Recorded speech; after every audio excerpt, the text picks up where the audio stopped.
alegria que iniciamos mais um programa em nome da comunidade cristã Ilha das Peças, e a nossa oração é que Deus possa abençoá-lo durante esta reflexão.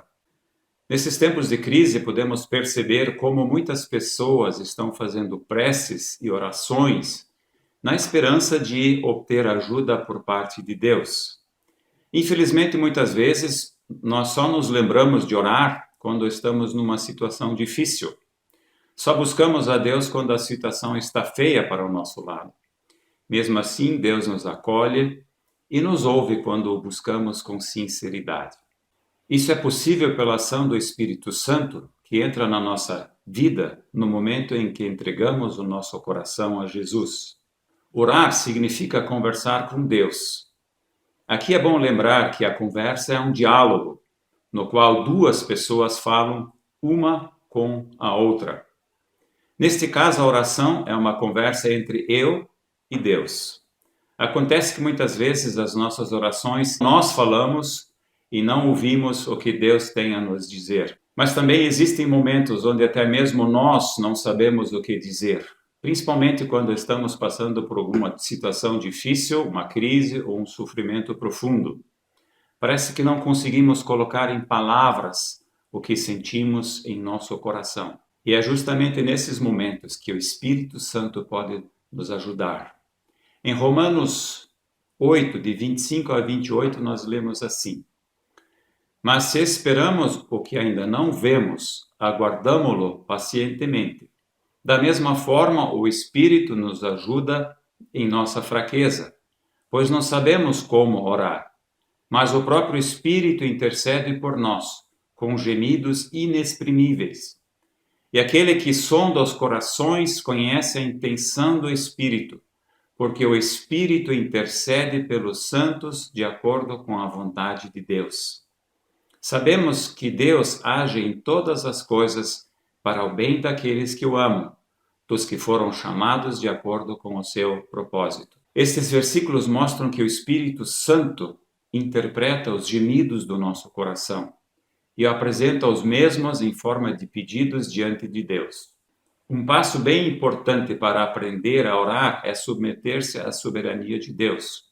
Precisamos aprender a confiar que a resposta de Deus às nossas orações sempre será o melhor para nós. Acabamos de ver em Romanos 8, 28, que todas as coisas cooperam para o bem daqueles que amam a Deus e procuram viver conforme a sua vontade. Já vimos que o Espírito Santo sonda os nossos corações. Quais deveriam, então, ser as motivações do nosso coração quando oramos a Deus em tempos de crise? Estimulado por uma orientação escrita pelo pastor Helmut Blatt, apresento a seguir 4 atitudes que nos ajudarão a orar em tempos de crise. A primeira delas é a gratidão. Pode parecer estranho, mas é justamente quando nos aproximamos de Deus com o coração agradecido é que o nosso sofrimento é aliviado. Mas como posso agradecer a Deus por algo muito triste ou ruim que se abateu sobre a minha vida? Nossa gratidão certamente não será pela dificuldade que estamos enfrentando, mas muito mais pelo fato de que Deus sempre está conosco, mesmo nos piores momentos da nossa vida. A Bíblia nos relata a história de um homem que perdeu tudo na vida e mesmo assim continuou agradecendo a Deus. Seu nome era Jó. No versículo 21 do primeiro capítulo ele diz: Saí nu do ventre da minha mãe, e nu partirei. O Senhor o deu, o Senhor o levou, louvado seja o nome do Senhor. Que exemplo a ser seguido! Sempre deveríamos iniciar as nossas orações agradecendo a Deus por aquilo que Ele é, pois, diante da sua grandeza e poder, os nossos problemas certamente já não serão tão grandes. A segunda atitude que nos ajuda a orar em tempos de crise é a humildade. Quando reconhecemos as nossas falhas e fraquezas e nos submetemos a Deus, vamos experimentar libertação, mesmo em meio a grandes crises. O maior exemplo de humildade que temos na Bíblia é Jesus Cristo. Ele também enfrentou lutas e angústia. Um pouco antes de sua morte, Jesus estava com seus discípulos no jardim Getsêmani.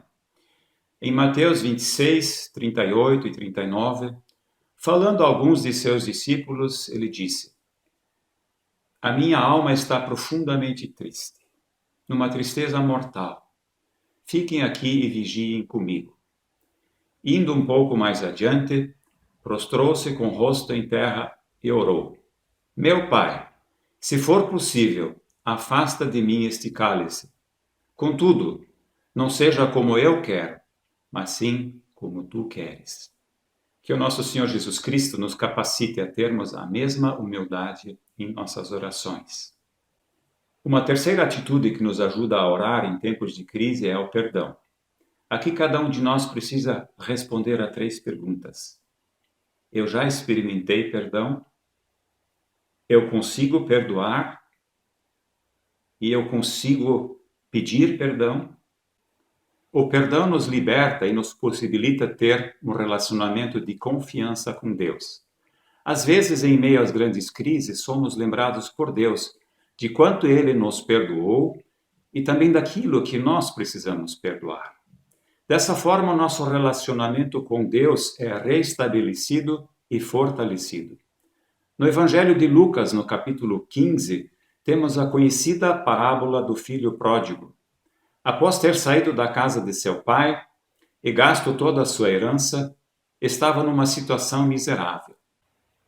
Felizmente, ele cai em si e reconhece que precisa pedir perdão. Nos versículos 20 e 21, lemos: A seguir levantou-se e foi para seu pai. Estando ainda longe, seu pai o viu e, cheio de compaixão, correu para seu filho e o abraçou e beijou. O filho lhe disse: Pai, pequei contra o céu e contra ti. Não sou mais digno de ser chamado teu filho. O perdão libera paz e alegria em nosso coração. Existe alguma coisa que você ainda precisa perdoar ou pedir perdão antes de se aproximar de Deus em oração? E uma quarta atitude que nos ajuda a orar em tempos de crise é a petição. Normalmente as nossas orações se resumem aos nossos pedidos. É como se apresentássemos a Deus a nossa listinha de supermercado, ou seja, listamos as nossas necessidades e terminamos com um amém, na esperança de que as mesmas sejam satisfeitas o mais breve possível. Mas Deus espera mais das nossas orações. No primeiro livro de Samuel, temos um exemplo de oração que não é somente um pedido, mas também contempla outras atitudes que devemos ter quando oramos, como já vimos anteriormente. É a oração de Ana. Ela estava muito triste porque não podia ter filhos e sofria muita humilhação por isso. Em 1 Samuel capítulo 1, os versículos 9 a 11, nós lemos que Ana se levantou e com a alma amargurada chorou muito e orou ao Senhor. E fez um voto dizendo: Ó Senhor dos exércitos, se tu deres atenção à humilhação de tua serva, te lembrares de mim e não te esqueceres de tua serva, mas lhe deres um filho, então eu o dedicarei ao Senhor por todos os dias de sua vida, e o seu cabelo e a sua barba nunca serão cortados. Ana percebeu que diante da grande crise que ela enfrentava, só havia uma opção: buscar ajuda em Deus, o único que poderia ajudar. E Deus respondeu a sua oração. Deus também quer responder às nossas orações. Que essas atitudes possam estar presentes em nossos corações sempre que buscamos a Deus em oração. Termino esta reflexão com a promessa que encontramos em 2 Crônicas, capítulo 7, nos versículos de 11 a 14. Lá diz assim: Quando Salomão acabou de construir o templo do Senhor e o palácio real, executando bem tudo o que tinha em mente realizar no templo do Senhor e em seu próprio palácio, o Senhor lhe apareceu de noite e disse: Ouvi sua oração e escolhi este lugar para mim, como um templo para sacrifícios. Se eu fechar o céu para que não chova, ou mandar que os gafanhotos devorem o país, ou sobre o meu povo enviar uma praga, se o meu povo, que se chama pelo meu nome, se humilhar e orar, buscar a minha face e se afastar dos seus maus caminhos. Dos céus ouvirei, perdoarei o seu pecado e curarei a sua terra. Que Deus abençoe a sua palavra aos nossos corações. Senhor Jesus, obrigado por estar conosco todos os dias. Nós reconhecemos que sem o Senhor nós não podemos fazer nada. Nós precisamos da sua ajuda. Nós pedimos perdão pelos nossos pecados e pedimos que o Senhor nos ajude a viver cada vez mais conforme a sua vontade. Pedimos que o Senhor supra todas as nossas necessidades, sejam elas físicas, emocionais ou espirituais. E desde já agradecemos por isso. Em nome de Jesus é que oramos e agradecemos. Amém. Que Deus abençoe você e a sua família e que todos nós possamos desfrutar desse privilégio que temos de nos comunicar com Deus através da oração.